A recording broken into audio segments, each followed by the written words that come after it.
پھر اسی طرح آپ صلی اللہ علیہ وسلم نے نکاح کے موقع پر یا نکاح سے قبل لڑکے کو لڑکی کے دیکھ لینے پر توجہ دلائی. یہاں ایک سوال یہ پیدا ہوتا ہے کہ یہ کیوں نہیں کہا کہ لڑکی بھی لڑکے کو دیکھ لے؟ کیونکہ یہ آتا ہے کہ شخص نے نکاح کا ارادہ کیا تو آپ نے فرمایا تم نے لڑکی کو دیکھا ہے. خود بھی اب آپ کی زندگی سے بھی ملتا ہے، لیکن لڑکی کا نہیں کہا گیا کہ لڑکی بھی دیکھے. یہ کہا گیا کہ لڑکی سے پوچھا ضرور جائے، اس لیے کہ لڑکی کا لڑکے کو دیکھنا کوئی مشکل نہیں. لیکن ہمارے ہاں بھی اور عام طور پر معاشروں میں یہ رواج ہوتا ہے کہ لڑکی چاہے ساری دنیا میں گھوم لے لیکن لڑکے کو نہ دکھائی جائے یا سسرال والوں کو نہ دکھائی جائے. اور یہ دراصل ہمارے یہاں ہندو کلچر سے آیا، تو اس کو رد کیا گیا. اس کے بارے میں ہم دیکھتے ہیں بخاری کی ایک روایت ہے کہ حضرت عائشہ رضی اللہ تعالی عنہا سے کہتی ہیں کہ حضور صلی اللہ علیہ وسلم نے فرمایا کہ میں نے تمہیں خواب میں دیکھا، 2 مرتبہ جبریل نے تمہیں مجھے دکھایا اور وہ ریشم کے ٹکڑے میں لپیٹ کر تمہیں لایا، اور میں نے جب چہرے سے ریشم ہٹایا تو میں نے دیکھا کہ وہ تم تھی. اس وقت میں نے سوچا کہ اگر اللہ تعالیٰ کو یہ کام منظور ہے تو وہ خود ہی اس کو کر دے گا. اس سے کیا پتہ چلتا ہے کہ اگر اصل میں دیکھنا ممکن نہ ہو تو تصویر بھی دیکھی جا سکتی ہے، کیونکہ خواب میں ایک طرح سے شبیہ دکھائی گئی تھی. پھر اسی طرح یہ ہے کہ نکاح کے موقع پر مہر کا دیا جانا لڑکے کی طرف سے وہ انتہائی ضروری ہے. حضرت عبد الرحمن بن عوف نے نکاح کیا تو آپ صلی اللہ علیہ وسلم نے خاص طور پر پوچھا کہ مہر کتنا دیا ہے، تو انہوں نے بتایا کہ 1 گٹلی سونا. اسی طرح ایک شخص آیا حضور صلی اللہ علیہ وسلم کے پاس اور کہنے لگا کہ اللہ کے رسول صلی اللہ علیہ وسلم میرا نکاح کر دیجئے فلاں عورت کے ساتھ. آپ نے کہا تمہارے پاس مہر میں دینے کو کیا ہے؟ اس نے کہا کچھ بھی نہیں. آپ نے کہا کچھ تو لاؤ خواہ لوہے کی ایک انگوٹھی کیوں نہ ہو. اس نے کہا وہ بھی نہیں. آپ صلی اللہ علیہ وسلم نے فرمایا کہ یعنی جب بہت سی چیزیں گزر چکی کہ یہ بھی نہیں یہ بھی نہیں یہ بھی نہیں، تو آپ نے فرمایا اچھا تمہیں قرآن پاک کی کچھ صورتیں یاد ہیں؟ تو اس نے صورتوں کے نام لیے، بخاری میں ان کی تفصیل موجود ہے، فلاں اور فلاں اور فلاں صورت. تو اس پر آپ نے لڑکی سے پوچھا کہ کیا تم راضی ہو اس بات پر کہ یہ شخص تمہیں یہ صورتیں سکھا دے؟ اس نے کہا ہاں. تو آپ نے فرمایا زوجتکھا بما معک من القرآن، میں نے اس لڑکی کا نکاح تم سے اس چیز کے عوض کر دیا کہ تم اسے وہ تعلیم دو گے جو تمہارے پاس قرآن کے علم میں سے موجود ہے. تو گویا آپ صلی اللہ علیہ وسلم نے ایک لڑکی کے حقوق کا، ایک عورت کے حقوق کا اتنا لحاظ رکھا. حالانکہ آپ یہ بھی کر سکتے تھے کہ ٹھیک ہے فقیر آدمی کچھ نہیں دے سکتا تو ٹھیک ہے اسے معاف کر دیا جائے. معاف نہیں کیا گیا، لیکن ہمارے ہاں تو پہلے ہی اچھے خاصے مرد اپنی حیثیت میں ہوتے ہوئے بھی معاف کرا لیتے ہیں. اور مہر کا مطالبہ کرنے کا مقصد یہ ہے خدا نخواستہ کوئی طلاق کا مطالبہ ہے.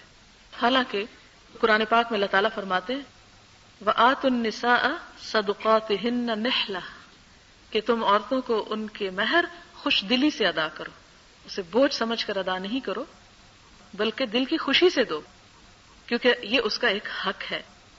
اور پھر یہ ہے کہ مہر کتنا ہونا چاہیے. ہمارے ہاں ایک مہر ہے 32 روپے والی روایت، حالانکہ اس کی کوئی اصل نہیں. خود حضور صلی اللہ علیہ وسلم سے ہم دیکھتے ہیں کہ یہ مروی ہے کہ آپ نے اپنی ازواج مطہرات میں سے کچھ کو 500 درہم تک مہر ادا کیا.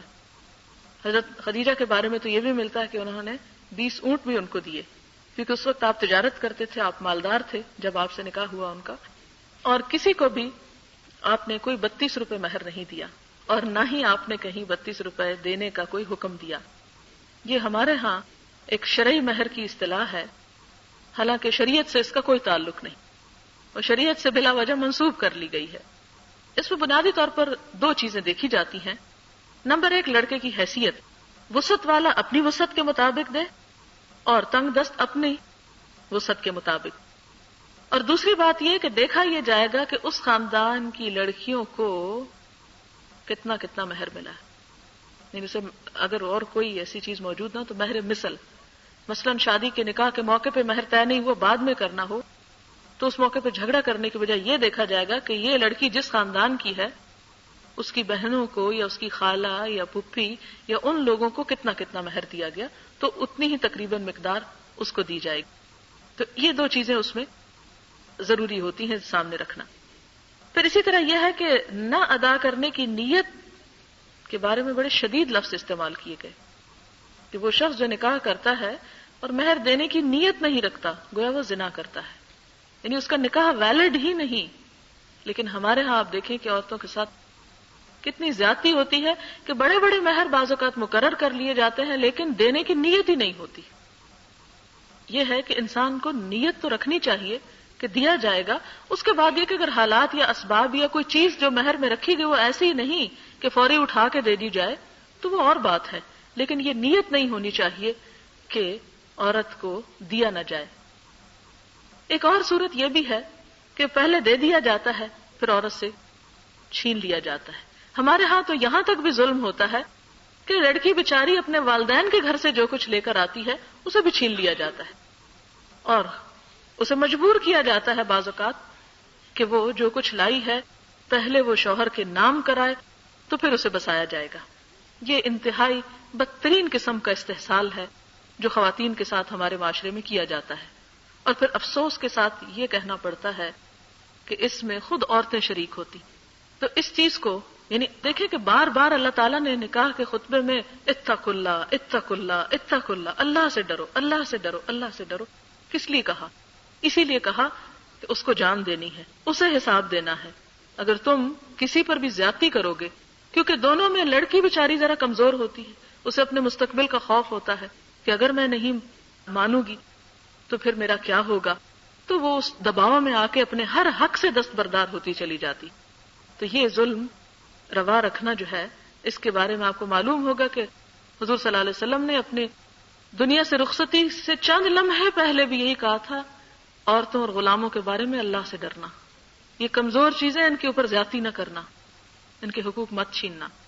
کیونکہ اس دور میں جاہلیت کے عربوں میں بھی عورت کے کوئی حقوق نہیں تھے اور ان کو کچھ دیا نہیں جاتا تھا، ان کی کوئی عزت نہیں تھی، ان کا کوئی قرار نہیں تھا، ان کا کوئی ٹھکانہ نہیں تھا. جو جب چاہتا نکاح کر لیتا اور کوئی پابندی نہیں تھی، جتنے چاہتا کر لیتا، اور جب چاہتا طلاق دیتا، اس پر کوئی اس کو پوچھنے والا نہیں تھا. لہذا معاشرہ ایک افراتفری کا شکار ہو کر رہ گیا. بہت سے لوگ اس پر بھی اعتراض کرتے ہیں کہ عورت کو طلاق کا حق کیوں نہیں دیا گیا. اسلام نے بڑی زیادتی کی ہے عورت کے ساتھ. حالانکہ اگر دیکھا جائے تو اگر یہ حق عورت کے پاس ہوتا تو شوہر پستول رکھ کے عورت سے طلاق دلواتے، خود کبھی نہ دیتے. یا ساس یا دوسرے خاندان والے مجبور کر کے کہ عورت ہی طلاق دے، اور اگر عورت دیتی تو پھر اسے مہر یا اس کے جو دوسرے حقوق تھے اس سے تو دستبردار ہو جاتی، وہ تو اس کو نہ ملتے. لہٰذا اللہ تعالیٰ نے عورت کو اگر یہ اختیار نہیں دیا تو اس کو محفوظ کیا، اسے بچایا ہے، اس کی پروٹیکشن کی ہے. کیونکہ جب اتھارٹی پاس ہوتی ہے تو اس کا استعمال اچھا یا برا وہ بھی بہت پھر حساب کی چیز ہو جاتی، اس پر بھی محاسبہ ہوتا ہے. پھر اس کے بعد بہت اہم چیز ہے ولیمہ. اسلام میں نہ تو بارات کا کوئی کانسیپٹ ہے اور نہ ہی نکاح کے موقع پر لڑکی والوں کے اوپر کوئی ذمہ داری ہے کہ وہ اس قسم کے رسم و رواج کو نبھائیں جو ہمارے معاشرے میں بہت عام ہے. اس میں جو چیز فرض کی گئی وہ لڑکے کے اوپر فرض کی گئی کہ وہ ولیمہ کرے. اور اس کے بارے میں آپ صلی اللہ علیہ وسلم نے بہت تلقین بھی کی، اور وہ ہے آپ صلی اللہ علیہ وسلم نے حضرت عبد الرحمن بن عوف سے ہی کہا کہ اولم ولو بشاتن، ولیمہ ضرور کرو، خواہ ایک بکری کا ہی کیوں نہ کرو. اسی طرح آپ صلی اللہ علیہ وسلم نے حضرت زینب سے شادی کے بعد ولیمے میں بکری ذبح کی. ولیمے کی دعوت کو قبول کرنا بھی ضروری ہے. آپ صلی اللہ علیہ وسلم نے فرمایا من ترک الدعوۃ فقد عصى اللہ ورسولہ، جس نے ولیمے کی دعوت قبول نہ کی اس نے اللہ اور رسول کی نافرمانی کی. اس کے پیچھے بھی بڑی حکمت ہے. جب میں نے یہ بات پڑھی تو میں نے کہا یہ اتنی بڑی کیا بات ہے. ٹھیک ہے انسان کا نہیں دل چاہتا کہیں جانے کو نہ جائے، لیکن بات یہ ہے کہ یہ خاندانوں کو جوڑنے کا ایک بہترین طریقہ ہے کہ نکاح کے موقع پر عموماً یہ ہوتا ہے کہ لوگ ایک دوسرے سے ناراض ہو جاتے ہیں. ہمیں گھر آ کر دعوت نہیں دی گئی، ہمیں اس موقع پہ یوں نہیں پوچھا گیا، ہمیں اس طرح نہیں بلایا گیا، لہٰذا ہم شادی پر نہیں آ رہے. یعنی جو دل کے غبار ہوتے ہیں وہ عین شادی کے موقع پہ نکالے جاتے ہیں. اور آپ دیکھیں کہ سارے رشتہ دار جہاں جمع ہوتے ہیں، ایک اگر نہیں آتا تو صرف ایک کی نہ آنا جو ہے وہ سب کو چبھ رہا ہوتا ہے. یہ نہیں دیکھتے کہ کتنے آئے ہیں، یہ دیکھا جاتا آیا کون نہیں. لہذا یہ بتا دیا گیا کہ ولیمے کی دعوت قبول نہ کرنا جو ہے یہ اللہ اور رسول کی نافرمانی ہے. پھر اسی طرح ایک اور نقطہ بتایا گیا ہم کو، اور وہ یہ ہے کہ بدترین کھانا ولیمے کا وہ کھانا ہے جس میں صرف امیروں کو بلایا جائے اور غریبوں کو بھلا دیا جائے. بدترین کھانا ولیمے کی دعوت ہے، یدعى لها الاغنیاء ویترک الفقراء، جس میں صرف اغنیاء بلائے جاتے ہیں اور فقراء چھوڑ دیے جاتے ہیں، خواہ وہ رشتہ دار ہی کیوں نہ ہو، اس لیے کہ یہ تو ہماری بےزتی کر دیں گے کہ ان کے ایسے ایسے رشتہ دار ہیں. حالانکہ تو اللہ تعالیٰ نے فرق رکھے ہیں اور اللہ تعالیٰ نے سب کچھ بنایا ہے. ایک حقیقت کو قبول کرنے میں حرج کیا ہے؟ لہذا ایسے موقع پر ان لوگوں کو بھی یاد رکھنا چاہیے جو دنیاوی حیثیت میں کمتر ہوں. پھر اس کے بعد یہ کہ مختصر الفاظ میں شوہر اور بیوی کے جو حقوق اور فرائض ہیں وہ مختصر بتاتی ہوں. اس میں پہلے درجے پر تو شوہر کے فرائض بتاؤں گی کہ اس کو بیوی کے ساتھ کس طرح نباہ کرنا چاہیے، اس لیے کہ شادی کے موقع پر جہاں عورت کی ذمہ داریاں و شوہر کی ذمہ داریاں بھی کچھ کم نہیں. آپ دیکھیں کہ پہلی بات تو یہ کہ ایک لڑکی جو اپنی عمر کا ایک بڑا حصہ ایک مخصوص ماحول میں گزارتی ہے، ماں باپ کے گھر میں لاڈ پیار سے بستی ہے، اس کی اپنی ایک دنیا ہوتی ہے، اس کے نازک جذبات ہوتے ہیں، اسے جب ایک دوسرے ماحول میں لے جایا جاتا ہے تو وہاں ایکسٹرا کیئر اور پروٹیکشن کی ضرورت ہوتی ہے. آپ دیکھیں کہ مضبوط سے مضبوط پودا بھی جب ایک جگہ سے اکھاڑ کے دوسری جگہ لگایا جاتا ہے تو پہلے کیا ہوتا ہے، وہ مرجھا جاتا ہے، اس کی کیئر زیادہ کرنی پڑتی ہے. اور جو پودا ایک جگہ اگا ہو اور وہیں پر بڑا پلا ہو اور مضبوط ہوا ہو، وہاں پر اس کو وہ جب بڑا ہو جاتا ہے تو خود اپنی غذا حاصل کرنے لگتا ہے.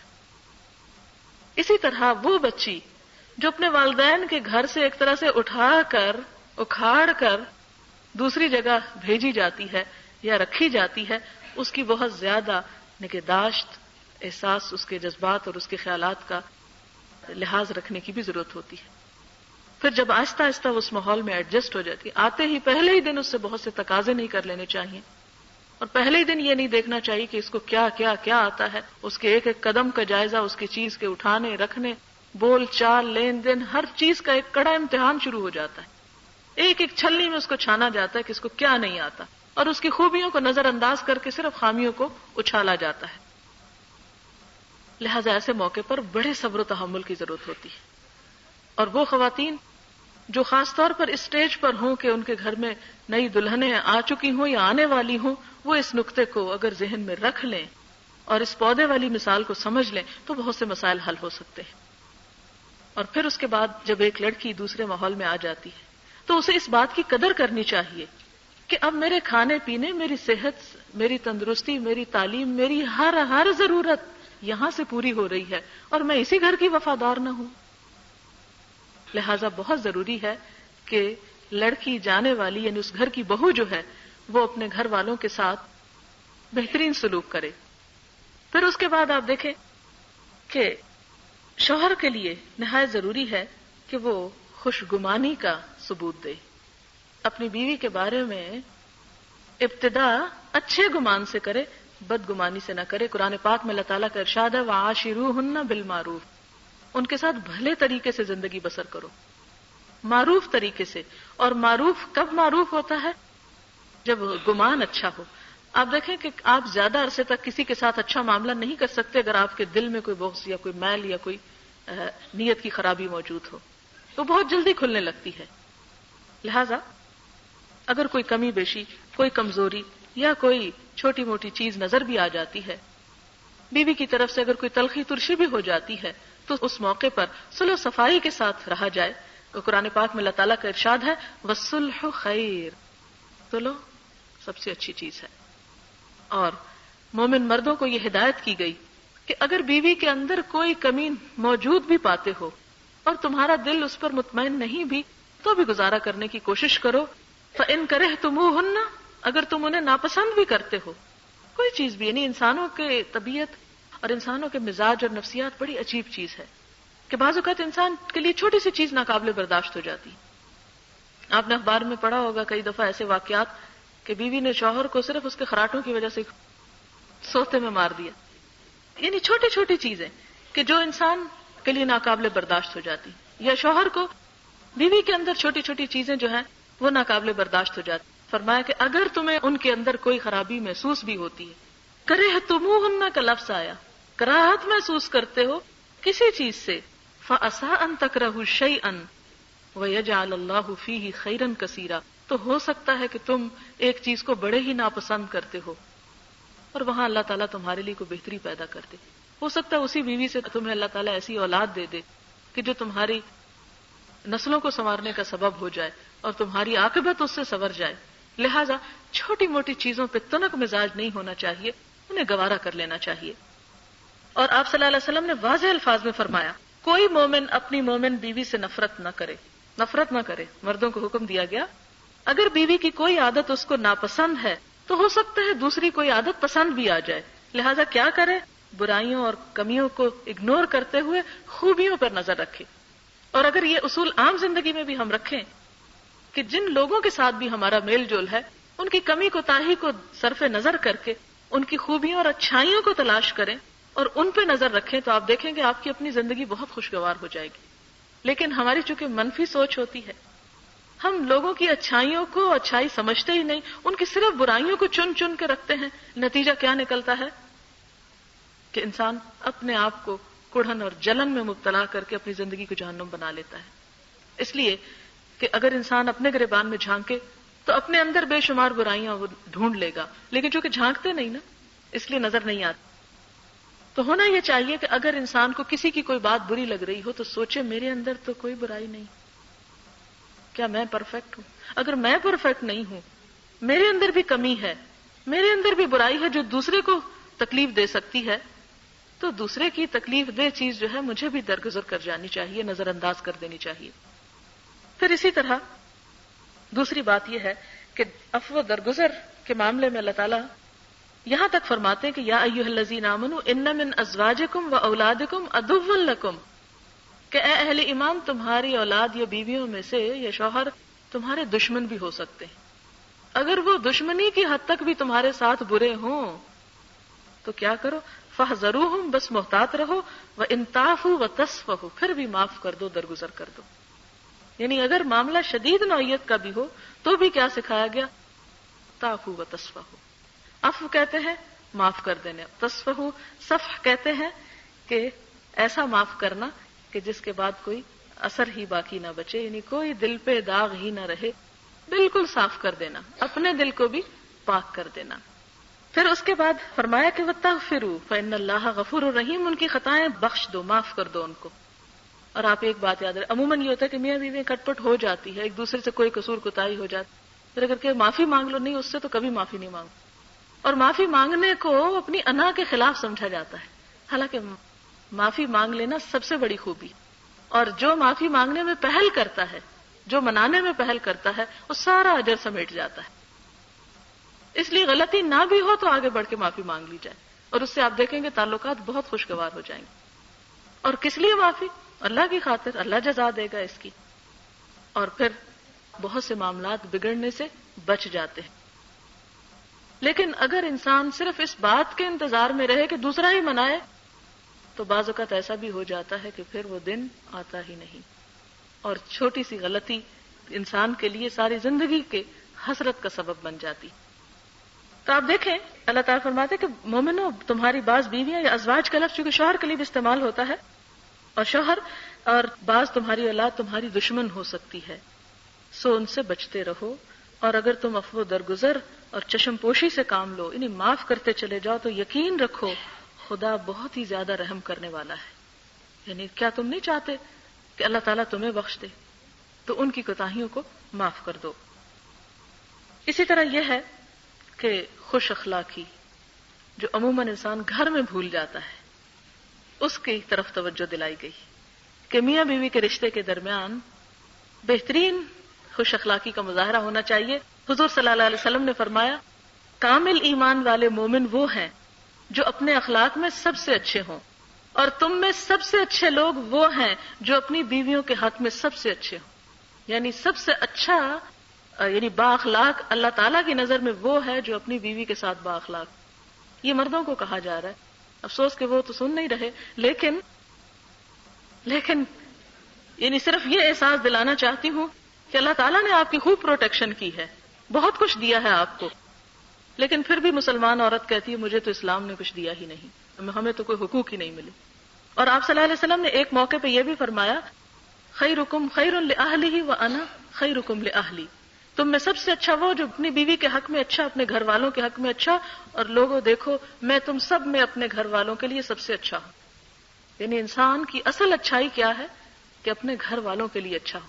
اگر ان کے ساتھ وہ صحیح طور پر نباہ نہیں کر سکتا کہ انسان باہر تو ہنستا مسکراتا رہے اور دونوں ایک دوسرے کو دیکھ کے کھانے والی نظروں سے دیکھیں تو اس گھر میں کبھی سکون نہیں ہو سکتا۔ حضرت عائشہ فرماتی ہیں کہ میں نے نبی صلی اللہ علیہ وسلم کے ہاں گڑیوں سے کھیلا کرتی تھی، یعنی کھلونوں سے کھیلا کرتی تھی، اور میری سہیلیاں بھی میرے ساتھ کھیلتی، یعنی جب رخصتی ہو کر آئی، ابھی چھوٹی تھی اور کھیلنے کودنے کی عمر تھی تو کھیلتی تھی۔ نبی صلی اللہ علیہ وسلم تشریف لاتے تو ادھر ادھر چھپ جاتی تھی، آپ ڈھونڈ ڈھونڈ کر ایک ایک کو میرے پاس بھیجتے تاکہ وہ میرے ساتھ کھیلیں۔ اس سے کیا پتہ چلتا ہے کہ بیوی کی دلچسپیوں اور اس کے شوق کا لحاظ رکھنا چاہیے۔ پھر اسی طرح ایک بار حضور صلی اللہ علیہ وسلم کے ساتھ حضرت صفیہ سفر کر رہی تھی، حضرت صفیہ کا اونٹ بیٹھ گیا، وہ سب سے پیچھے رہ گئی۔ نبی صلی اللہ علیہ وسلم نے دیکھا کہ وہ زارو قطار رو رہی ہیں، آپ رک گئے اور اپنی دست مبارک سے ان کی چادر کا پلو لے کر ان کے آنسو پوچھنے لگے۔ ظاہر دوسروں کے سامنے پوچھے ہوں گے تبھی تو کسی نے رپورٹ کیا کہ ہمارے ہاں تو یہ ہوتا ہے کہ لوگ کہتے ہیں لو بیوی کے آنسو پوچھ رہے، بیوی کے غلام ہو گئے، زن مرید ہو گئے، حالانکہ اللہ کے رسول صلی اللہ علیہ وسلم سے بڑھ کر خوش اخلاق اور کوئی نہیں تھا۔ اور ہوا کیا، آپ آنسو پوچھتے جاتے اور وہ بے اختیار روتی جاتی اور رو رہی تھی۔ پھر اسی طرح ایک اور موقع پر آپ نے اپنا گھٹنا آگے کیا کہ وہ اونٹ پر سوار ہو سکے، یعنی آپ صلی اللہ علیہ وسلم نے اس معاملے کو بھی کوئی اپنے لیے برائی نہیں سمجھا۔ اور وہ جو سب سے عظیم انسان اگر اتنی عاجزی کا مظاہرہ کر سکتے ہیں تو ہم اپنی زندگی میں ایک دوسرے کے لیے نرم اور عاجز کیوں نہیں ہو سکتے؟ پھر اسی طرح مرد کے اوپر یہ ذمہ داری عائد ہوتی ہے کہ وہ بیوی کی ضروریات زندگی کو فراہم کرے اور اس میں بخل سے کام نہ لے، کیونکہ اللہ تعالیٰ نے مردوں کو جو فضیلت عطا کی وہ اسی بنیاد پر کہ وہ اپنی بیوی پہ خرچ کرتے ہیں۔ اس کے بارے میں حضور صلی اللہ علیہ وسلم کا ارشاد ہے کہ ایک دینار سے مطلب ایک کوائن، پیسہ، وہ ہے جو تم نے اللہ کے رستے میں خرچ کیا۔ ایک دینار وہ ہے جو تم نے کسی غلام کو آزاد کرنے میں خرچ کیا۔ ایک دینار وہ ہے جو تم نے کسی فقیر کو صدقے میں دیا۔ ایک دینار وہ ہے جو تم نے اپنے گھر والوں پہ خرچ کیا۔ ان میں سب سے زیادہ اجر اور ثواب اس دینار کے خرچ کرنے کا ہے جو تم نے اپنے گھر والوں پہ صرف کیا، یعنی گھر والوں کی ضروریات پوری کرنا ثواب کا کام ہے۔ یہ صحیح مسلم کی روایت ہے۔ اپنے گھر والوں کی ضروریات پوری کرتا ہے تو وہ یہ نہ کہے کہ وہ تو اپنے پیسے گنوا رہا ہے۔ اسی کا سے مجھے واقعہ یاد آیا کہ حضرت عبداللہ بن مسعود کی بیوی تھی، ہنرمند خاتون تھی، اپنے ہاتھ سے کچھ کام کرتی اور کماتی تھی۔ تو ایک دفعہ حضور صلی اللہ علیہ وسلم نے عورتوں کو تلقین کی کہ صدقہ کیا کرو، تو بڑی خفا ہوئی اور کہنے لگی عبداللہ تم پہ اور تمہارے بچوں پہ خرچ کر کر کے مجھے تو موقع ہی نہیں ملتا کہ میں کوئی اور کسی کام میں خرچ کروں، تو جاؤ تم پوچھ کر آؤ حضور صلی اللہ علیہ وسلم سے کہ کیا مجھے اس کا کوئی ثواب ملے گا۔ وہ کہنے لگے نہیں میں تو نہیں پوچھتا، تم خود جا کے پوچھو۔ کہنے لگے اچھا میں جا رہی ہوں پوچھنے۔ جب گئیں تو وہاں پر اندر جانے کی ہمت نہیں ہو رہی تھی کہ جا کے کیسے حضور صلی اللہ علیہ وسلم سے پوچھیں۔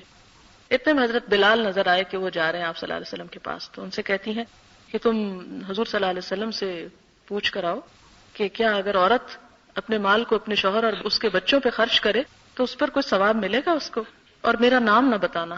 وہ جب اندر پہنچے تو انہوں نے کہا کہ یا رسول اللہ صلی اللہ علیہ وسلم کوئی خاتون یہ مسئلہ پوچھ رہی، تو انہوں نے کہا کہ کون ہے؟ تو کہا کہ زینب ہے۔ کہا کون سی زینب ہے؟ تو حضرت بلال کو بتانا پڑ گیا۔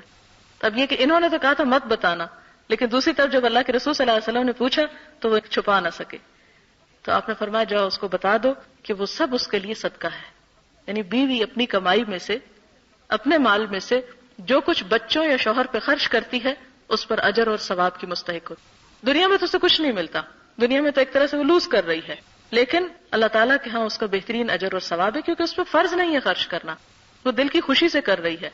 لہٰذا اگر شوہر یا بچے ضرورت مند ہیں تو پہلے ان کا حق ہے باہر کے غریبوں سے۔ پھر اسی طرح شوہر کے اوپر یہ فرض بھی عائد ہوتا ہے کہ وہ اپنے گھر والوں کی، اپنی بیوی کی تعلیم و تربیت کا بھی انتظام رکھے، یعنی صرف کھلانا پلانا ہی مقصود نہیں بلکہ ان کو سیدھے رستے پہ قائم رکھنا، انہیں نیکی کی تلقین کرنا، انہیں جہنم کی آگ سے بچانا بھی ضروری ہے۔ قرآن پاک میں اللہ تعالیٰ کا ارشاد ہے یا ایھا الذین آمنوا قوا انفسکم واہلیکم نارا، اے اہل ایمان اپنے آپ کو اور اپنے گھر والوں کو آگ سے بچاؤ۔ اسی لیے فقہا یہ کہتے ہیں کہ اگر کوئی شوہر اپنی بیوی کو علم حاصل کرنے سے روکے تو بیوی کو اس معاملے میں شوہر کی اطاعت نہیں کرنی چاہیے. یعنی یا تو شوہر خود اس کا کوئی انتظام کرے، اگر نہیں کرتا اور بیوی خود سیکھنا چاہتی ہے تو شوہر اس کو روک نہیں سکتا، کیونکہ علم ایک ایسی چیز ہے، ایک ایسی سیرابی ہے جس میں کسی کو کسی حالت میں بھی روکا نہیں جا سکتا. اسی طرح قرآن پاک میں ایک اور آیت آتی ہے وَأْمُرْ أَهْلَكَ بِالصَّلَاةِ وَاسْتَبِرْ عَلَيْهَا. شوہر پہ ذمہ داری عائد ہوتی کہ اپنے گھر والوں کو نماز کا حکم دے اور اس پہ خود بھی قائم رہے. اسی طرح آپ صلی اللہ علیہ وسلم نے فرمایا جب کوئی مرد رات میں اپنی بیوی کو جگاتا ہے اور دونوں مل کر 2 رکعت نماز پڑھتے ہیں تو شوہر کا نام ذکر کرنے والوں میں اور بیوی کا نام ذکر کرنے والیوں میں لکھ لیا جاتا ہے. یعنی ایک دوسرے کی مدد کرنی چاہیے نیکی کے کاموں میں. اسی لیے حضرت عمر جو تھے وہ جب رات کو خود اٹھتے تہجد کے لیے تو اپنی بیوی کو بھی جگاتے اور پھر یہ آیت بھی پڑھتے تھے وَأْمُرْ أَهْلَكَ بِالصَّلَاةِ وَاسْتَبِرْ عَلَيْهَا. اب یہ ہے کہ بیوی کے کیا فرائض ہیں، اسے کیا کرنا چاہیے. تو پہلی بات یہ کہ خوشی کے ساتھ شوہر کی اطاعت کرنی چاہیے. جیسے شوہر پہ فرض کیا گیا کہ وہ بیوی پہ خرچ کرے، اس کی ضروریات کا خیال رکھے، اسی طرح یعنی شوہر پہ جو فرض ہے تو بیوی پہ یہ فرض کیا گیا کہ وہ شوہر کی بات مانے. قرآن پاک میں اچھی عورت کی جو تعریف کی گئی وہ یہ ہے فالصالحات قانتات. نیک عورتیں فرما بردار ہوتی ہیں، شوہروں کی فرما بردار ہوتی ہیں، ان کی بات مانتی. یہاں تک کہ نفلی روزے کے بارے میں فرمایا کوئی عورت شوہر کی اجازت کے بغیر روزہ نہ رکھے، یعنی یہاں تک شوہر کو حق دیا گیا. اور فرما برداری کا پہلے اصول میں بتا چکی ہوں، اس لیے دوبارہ زیادہ ڈیٹیل میں نہیں جا رہی کہ معروف اور صحیح کام میں، یعنی اگر کوئی شوہر کہے کہ تم یہ غلط کام کرو تو وہ غلط کام کا کرنا شوہر کی فرما برداری نہیں ہے. شوہر کی فرما برداری اللہ تعالیٰ کی فرما برداری کے بعد، اس سے ٹکرائے نہ. اسی طرح عورت کے اوپر ایک اور بہت بڑی ذمہ داری ہے کہ وہ اپنی آبرو اور عصمت اور عزت کی حفاظت کرے اور ایسی تمام باتوں سے بھی پرہیز کرے کہ جس سے شوہر کا اعتماد ٹوٹے. حضور صلی اللہ علیہ وسلم نے فرمایا جب عورت 5 وقت کی نماز پڑھے، اپنی آبرو کی حفاظت کرے، اپنے شوہر کی فرما بردار رہے تو جنت میں جس دروازے سے چاہے داخل ہو جائے، یعنی جنت کھول دی جائے گی اس کے لیے. اسی طرح اس اجازت میں یہ ہے کہ شوہر کی مرضی کے بغیر گھر سے نہیں نکلنا چاہیے. وہ علم حاصل کرنا تو دوسری بات ہے، لیکن عام دنیا کے کاموں میں شوہر سے پوچھے بغیر یا اسے بتائے بغیر گھر سے نہیں نکلنا چاہیے. حضرت معاذ بن جبل کہتے ہیں کہ نبی صلی اللہ علیہ وسلم نے فرمایا خدا پر ایمان رکھنے والی عورت کے لیے یہ جائز نہیں کہ وہ اپنے شوہر کے گھر میں کسی ایسے شخص کو آنے کی اجازت دے جس کا آنا شوہر کو ناگوار ہو، اور وہ گھر سے ایسی صورت میں نکلے جبکہ اس کا نکلنا شوہر کو ناگوار ہو. اور عورت شوہر کے معاملے میں کسی دوسرے کا کہا نہ مانے، نہ اپنے ماں باپ کا اور نہ ہی کسی دوست یا کسی اور رشتہ دار کا، کیونکہ عموماً یہ ہوتا ہے کہ شوہر اور بیوی کے معاملات ایک انوکھی طرز کے ہوتے ہیں جس میں کسی دوسرے کی انٹرفیئرنس بعض اوقات ان کو نقصان پہنچاتی. یہاں میں ایک بات یہ بھی ایڈ کرنا چاہوں گی کہ کوئی گھرانہ اور کوئی تعلق اس سے خالی نہیں ہوتا کہ شوہر اور بیوی میں کبھی تلخی یا کوئی اختلاف رائے یا کوئی بحث مباحثہ نہ ہو جائے. عموماً ایسی چیزیں انسان کی زندگی میں نیچرلی اس کے ساتھ، لہذا ہونا یہ چاہیے کہ بیوی یعنی شوہر تو عموماً ضبط کر لیتے، لیکن بیوی کسی ایسے جھگڑے یا کسی ایسی چھوٹی موٹی بات کو اپنے پیرنٹس تک نہ پہنچائے. وہ کیوں؟ اس لیے کہ والدین کا دل اولاد کے لیے بڑا ہی نرم ہوتا ہے، اور بیٹی کی محبت، خاص بیٹیاں بہت پیاری ہوتی، بیٹی کی محبت اس بات پہ تڑپا دیتی ہے کہ اسے کسی نے تکلیف پہنچائی ہے. حالانکہ اس میں قصور اپنی بیٹی کا بھی ہو سکتا ہے، لیکن والدین کو اپنی بیٹی کا قصور پہ نظر نہیں آتا، لہٰذا وہ ڈائریکٹلی شوہر کو، شوہر کے رشتہ داروں کو اور دوسروں کو برا بھلا کہنے لگتے ہیں، جس کا نتیجہ کیا ہوتا ہے؟ شوہر کی، شوہر کے پیرنٹس کی، اس کے رشتہ داروں کی عزت لڑکی کے والدین کے دل سے نکل جاتی ہے. جب لڑکی کے والدین اپنی بیٹی کے سسرال کی عزت نہیں کرتے تو نتیجہ یہ نکلتا ہے کہ تعلقات اور خراب ہوتے ہیں اور سنگین ہوتے ہیں. اور بعض اوقات یہ ہوتا ہے کہ میاں بیوی لڑنے کے بعد تھوڑی دیر غصہ کیا اور پھر ہم پھر ایک دوسرے سے صلح کرنا چاہتے ہیں تو والدین اس میں آڑے آ جاتے. اب تو یہ صلح ہو ہی نہیں سکتی. اس کا ایک بڑا مشہور واقعہ حدیث کی کتابوں میں ملتا ہے کہ ایک شخص نے اپنی بیوی کو مارا یا اس کے ساتھ زیادتی کی، اور وہ لڑ جھگڑ کر اپنے بھائی کے پاس آ گئی. اب یہ کہ کچھ عرصے کے بعد دونوں غم دکھ بھول گئے اور پھر ایک دوسرے کی یاد ستانے لگی، لہٰذا شوہر نے چاہا کہ اپنی بیوی کو واپس گھر لے آئیں، لیکن ان کے بھائی نے قسم کھا لی کہ میں کسی صورت میں بھی اس کو نہیں جانے دوں گا، اب تم اس کے اوپر کوئی حق نہیں رکھتے۔ اب یہ ہے کہ بیوی جو ہے وہ اپنی جگہ پریشان ہے، شوہر اپنی جگہ پریشان ہے، تو اس حماقت کی وجہ سے کہ اس لڑائی میں دوسروں کو انوالو کر لیا، والدین اور دوسرے رشتہ دار پھر بیچ میں آڑ بن جاتے ہیں اور عموماً پھر انا کا مسئلہ بنا کے اس گھر کو پھر بننے نہیں دیتے۔ لہٰذا اس موقع پر جیسے آپ دیکھیں کہ خطبے کی ابتدا ہوئی تھی الحمدللہ نحمدہ ونستعینہ، یہ صرف بات نہیں ہے، ایک لفظ نہیں ہے کہ نستعینہ، یہ حقیقت ہے، کیا ہے کہ ہم اسی سے مدد چاہتے ہیں۔ ایسی مشکلات میں، ایسی چھوٹی موٹی پریشانیوں میں کیا کرنا چاہیے؟ اس سے مدد مانگنی چاہیے۔ والدین بعض اوقات انوالو ہو بھی جائیں تو کچھ نہیں کر سکتے، وہ مسائل کا حل نہیں جانتے، اور یہ بڑے پیچیدہ سے مسائل ہوتے ہیں کہ جس میں انسان کچھ بھی نہیں کر سکتا بعض اوقات سوائے صبر کے۔ لہٰذا بچوں کی طرف سے والدین کو یہ دکھ نہیں دیکھنا چاہیے کہ ان کی آپس کی نوک جھونک سے والدین کے دل جو ہیں تکلیف میں ہوں، کیونکہ آپ نے محسوس کیا ہوگا کہ بچوں پہ تھوڑی سی بھی تکلیف جب گزرتی تو والدین اس سے زیادہ خود تکلیف اٹھاتے ہیں۔ تو اس چیز کا خاص طور پر احتیاط برتنی چاہیے، اللہ تعالیٰ سے مدد مانگنی چاہیے، اور اگر انتہائی ناگزیر حالات ہوں تو بات پھر صرف اتنی کرنی چاہیے جتنی حقیقت میں ہو، اسے بڑھانا چڑھانا نہیں چاہیے۔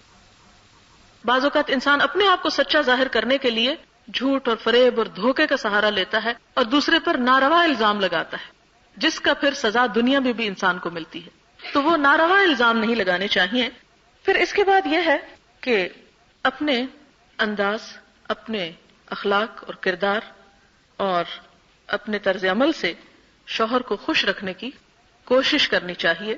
نبی صلی اللہ علیہ وسلم کا ارشاد ہے، جس عورت نے اس حال میں انتقال کیا کہ اس کا شوہر اس سے راضی اور خوش تھا تو وہ جنت میں گئی، یعنی آخرت کی بہتری کا انحصار بھی اس بات پر ہے کہ شوہر کے ساتھ تعلقات اچھے ہوں۔ پھر اسی طرح یہ ہے کہ شوہر بیوی کی ضروریات کا اور دوسری چیزوں کا خیال رکھتا ہے، اسے یہ صرف سمجھ کے نہیں لے لینا چاہیے کہ یہ تو اس کا فرض ہے، اسے تو کرنا ہی چاہیے۔ ٹھیک ہے، وہ فرض ادا کر رہا ہے، لیکن آپ کو بھی اس کا شکر گزار ہونا چاہیے، اس لیے کہ دوسرے کے سامنے چھوٹی چھوٹی چیزوں پر بھی شکریہ ادا کر دینا آپ دیکھیں گے کہ محبت میں بہت اضافہ کر دے گا۔ عموماً ہم والدین یا اپنے رشتہ دار یا قریب یا شوہر، ان کے ساتھ تعلقات اس طرح ہوتے کہ کوئی بھی ان کی طرف سے احسان یا بھلائی یا خیر یا اچھائی ملتی ہے تو اس کو ہم سمجھتے ہیں یہ تو اس کی ڈیوٹی تھی، اس نے ڈیوٹی ادا کی، مجھ پہ کیا کیا؟ ٹھیک ہے، اس نے ڈیوٹی ادا کی، لیکن اگر آپ اس پر اس کا شکریہ ادا کریں یا خوشگواری کا احساس کریں تو آپ دیکھیں گے کہ اس سے پھر اس میں کتنا رنگ بھر جاتا ہے۔ آپ صلی اللہ علیہ وسلم نے فرمایا کہ نکاح سے بہتر کوئی چیز دو محبت کرنے والوں میں نہیں پائی گئی۔ حضرت صفیہ کو حضور صلی اللہ علیہ وسلم سے بہت محبت تھی، چنانچہ جب آپ بیمار ہوئے تو انتہائی حسرت سے بولی، کاش آپ کی بیماری مجھے لگ جائے۔ تو دوسروں نے شاید یہ سمجھا کہ یہ کوئی زبان سے اوپر سے کہہ رہی ہیں، تو آپ صلی اللہ علیہ وسلم نے فرمایا کہ تم اس پہ تعجب نہیں کرو، یہ دکھاوا نہیں، بالکل سچ کہہ رہی ہے۔ اور یہ بھی نہیں کہ انسان اگر شوہر کو اچھے الفاظ ادا کرے یا بیوی اچھے الفاظ ادا کرے دوسرے کے لیے تو یہ کہا جائے کہ جی یہ تو صرف ایک خوشامد اور چاپلوسی ہے، ضرور کوئی مقصد ہوگا اس کے پیچھے۔ نہیں، منفی طور پر ذہن کو اس طرف لے جانے کی بجائے پازیٹو انداز میں سوچنا چاہیے۔ حضرت اسماء کہتی ہیں کہ ایک بار نبی صلی اللہ علیہ وسلم میرے پاس سے گزرے، میں اپنی پڑوسن سہیلیوں کے ساتھ ہی آپ نے ہمیں سلام کیا اور ارشاد فرمایا، تم پر جن کا احسان ہے ان کی ناشکری سے بچو، یعنی شوہروں کی۔ تم میں ایک اپنے ماں باپ کے گھر دنوں تک بن بیاہی بیٹھی رہتی ہے، پھر اللہ تعالیٰ اس کو شوہر عطا کرتا ہے، پھر اسے اولاد سے نوازتا ہے، اس کے باوجود اگر کسی بات پر شوہر سے خفا ہوتی ہے تو کہہ اٹھتی ہے، میں نے تو کبھی تمہاری طرف سے کوئی بھلائی دیکھی ہی نہیں۔ لہٰذا اس جملے سے خاص طور پر پرہیز کرنا چاہیے، کیونکہ آپ نے فرمایا کہ یہی جملہ عورتوں کو دوسری طرف لے جانے والا ہے، بڑے سخت الفاظ ہیں۔ پھر اسی طرح آپ صلی اللہ علیہ وسلم نے فرمایا، خدا قیامت کے روز اس عورت کی طرف نظر اٹھا کر بھی نہ دیکھے گا جو شوہر کی ناشکری ہوگی۔ حالانکہ عورت کسی وقت بھی شوہر سے بے نیاز نہیں ہو سکتی، یعنی وہ یہ سوچ کے جی میں اپنا سب کچھ خود کر سکتی ہوں، میں کماتی ہوں، میں اتنی پراپرٹی رکھتی ہوں، مجھے اس کی کوئی ضرورت نہیں۔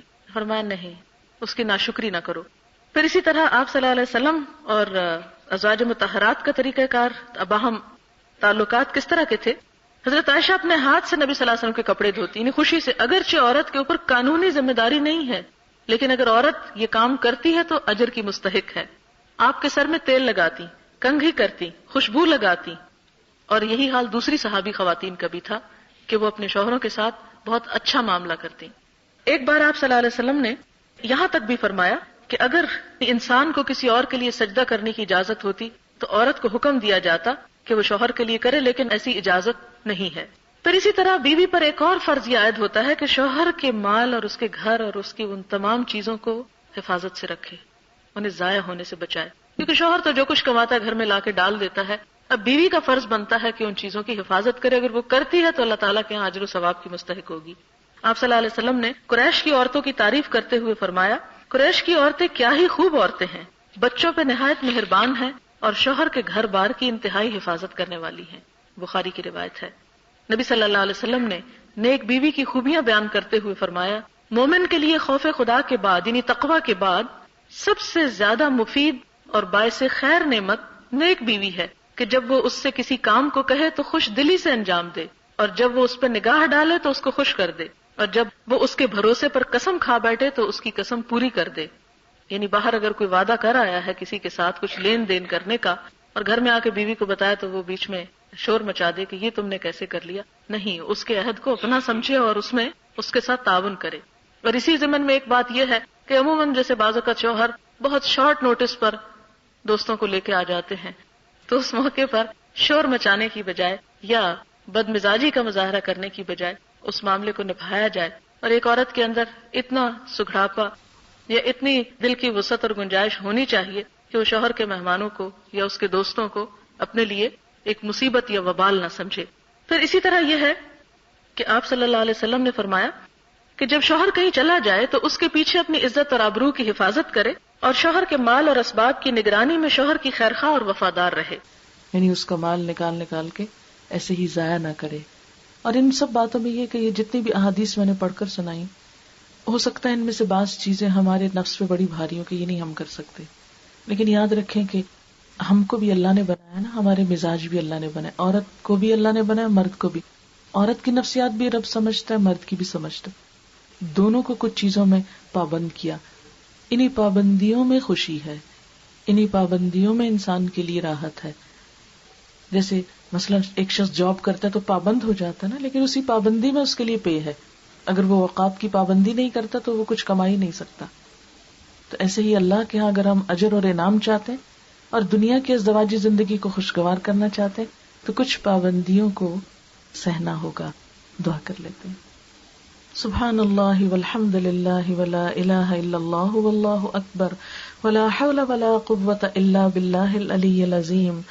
اللہم صل علی محمد وعلی آل محمد کما صلیت علی ابراہیم وعلی آل ابراہیم انک حمید مجید. اللہم بارک علی محمد وعلی آل محمد کما بارکت علی ابراہیم وعلی آل ابراہیم انک حمید مجید. ربنا آتنا فی الدنیا حسنة وفی الآخرة حسنة وقنا عذاب النار. ربنا لا تزغ قلوبنا بعد إذ هديتنا وهب لنا من لدنك رحمة إنك أنت الوهاب. يا حي يا قيوم برحمتك نستغيث لا إله إلا أنت سبحانك إني كنت من الظالمين. یا اللہ پاک، جو کچھ ہم نے پڑھا سنا ہے تو اپنی رحمت سے اسے قبول فرما. جو بات آپ کو پسند آئی ہو ہمیں اس پر عمل کرنے کی توفیق دے. جو بات آپ کو پسند نہ آئی ہو ہم سب کو اس سے دور کر دے اور ہمیں اس رستے کی طرف چلنے کی توفیق دے جو تیرا پسندیدہ ہو. ہمارے دلوں میں اپنی محبت پیدا کر دے. ہم سب کی دنیاوی زندگی کو بھی خوشگوار کر دے اور آخرت کو بھی. ربنا آتنا فی الدنیا حسنۃ وفی الآخرۃ حسنۃ وقنا عذاب النار. یا اللہ اس شادی کو خوشگوار بنا دینا، دونوں افراد کے درمیان اور دونوں خاندانوں کے درمیان بہترین خوشیاں پیدا کر دینا، باہم موافقت اور محبت عطا کرنا، باہم ایک دوسرے کے حقوق ادا کرنے کی توفیق دینا، ہر تکلیف، دکھ، پریشانی اور مصیبت سے بچا کر رکھنا. یا رب العالمین، جنہوں نے اس مجلس کا اہتمام کیا ہے ان کے لیے اس کو خیر و برکت کا باعث بنا. ان کے گھر، ان کی عزت، جان مال، ہر چیز کی حفاظت فرما یا رب العالمین. ان کے بچوں کو ان کی آنکھوں کی ٹھنڈک بنا. یا اللہ جتنے بھی حاضرین مجلس ہیں ان کے دلوں میں جو دعائیں اور تمنائیں ان کو پورا فرما. وآخر دعوانا ان الحمد للہ رب العالمین. سبحانک اللہم و بحمدک نشہد ان لا الہ الا انت نستغفرک و نتوب الیک.